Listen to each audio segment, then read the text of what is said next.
কেমন করে আমরা মোহ থেকে মুক্ত হতে পারি, অ্যাটাচমেন্ট থেকে কেমন করে আমরা ডিটাচড হতে পারি।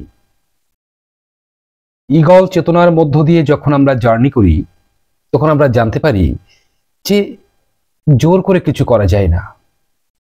তোমার যদি আত্মকর্ম সঠিক থাকে তাহলে অটোমেটিকভাবেই তোমার মধ্যে বিপ্লব আসবে, তোমার মধ্যে ওই অ্যাটাচমেন্ট মনের অজান্তেই ডিটাচমেন্টে শিফট করে যাবে।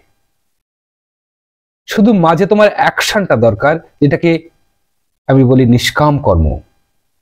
নিষ্কাম কর্ম অর্থাৎ ডিজায়ারলেস অ্যাকশন যখন তোমার থাকবে তখন তুমি মুক্ত হতে পারবে। Attachment is violence. যেখানে মোহ আছে, যেখানে মায়া আছে, সেখানে কিন্তু হিংসা আছে। অর্জুন যখন দেখতে পেল তার সামনে যারা যুদ্ধ করতে এসছে তারা তার নিকট আত্মীয়, তার প্রিয়জন পরিজনরা, তখনই কিন্তু অর্জুন অস্ত্র ত্যাগ করে দিয়েছে। অর্থাৎ সে আপনজন প্রিয়জন যারা আছে তাদের প্রতি সে মোহে আবদ্ধ, আর মোহে আবদ্ধ বলেই সে তাদের সামনে এমনটা ভাব প্রকাশ করছে সে যেন নন ভায়োলেন্ট, সে অহিংস, সে নিজের ব্যক্তিদেরকে হত্যা করতেই পারে না। কিন্তু ওই সকল ব্যক্তিরা যদি তার নিজের ব্যক্তি না হয় তাহলে তাদেরকে সে এক মুহূর্তে নিধন করে দিতে পারে। তাহলে আটকে আছে ওই মায়া, মায়ার বশে সে কিন্তু হত্যা করতে পারছে না তার আপনজন বলে যারা তার সামনে যুদ্ধে উপস্থিত।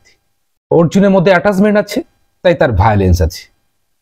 সে আপন জন বলে যারা আছে তাদের বিরুদ্ধে সে অস্ত্র ধরতে পারবে না, তাদের বিরুদ্ধে সে অহিংস, কিন্তু আবার সে হিংসার আশ্রয় নেবে তাদের বিরুদ্ধে যারা তার আপন জন বলে কেউ নয়, যারা তার প্রিয়জন বলে কেউ নয়, তাদের বিরুদ্ধে অস্ত্র ধরতে এবং নিধন করতে তার একটুও হাত কাঁপবে না।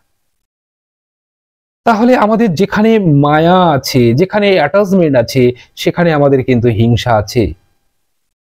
আমরা সমাজ সংসারে যে বাস করছি একটা মায়ার বশে, একটা অন্ধ চেতনার বশে, আমরা কিন্তু হিংসার মধ্যেই আছি। তাই সংসারগুলোতে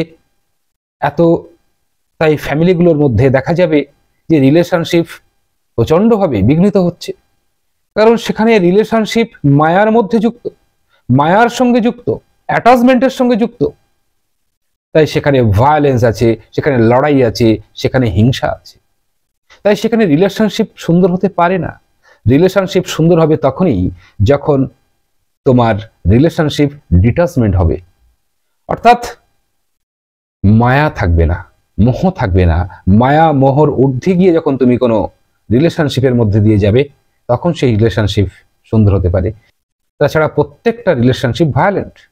তাই relationship is a beautiful thing and it can be created in the non-violence state.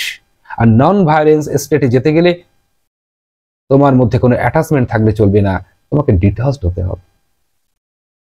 তোমার মধ্যে যখন অ্যাটাচমেন্ট থাকবে তুমি লক্ষ্য করবে তোমার মধ্যে ডেসপেয়ার আছে, হতাশা আছে, ফ্রাস্ট্রেশন আছে,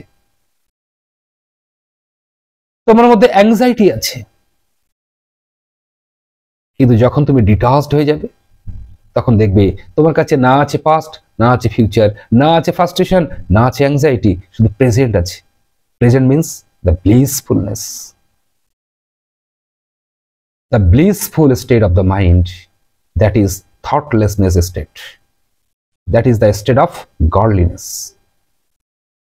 ইগল চেতনার মধ্য দিয়ে প্রত্যেক ব্যক্তি তার আত্মকর্ম যদি নিষ্কাম ভাবে করতে পারে সে এই থটলেসনেস স্টেটে খুব সহজেই পৌঁছে যেতে পারে, খুব সহজেই এই স্তরে সে নিজেকে উত্তীর্ণ করতে পারে।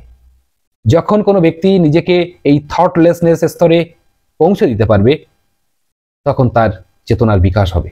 একজন ব্যক্তি সমাজ, সংসার, দেশ, বিশ্বের জন্য জীবনের শ্রেষ্ঠ কর্মগুলো করতে পারবে।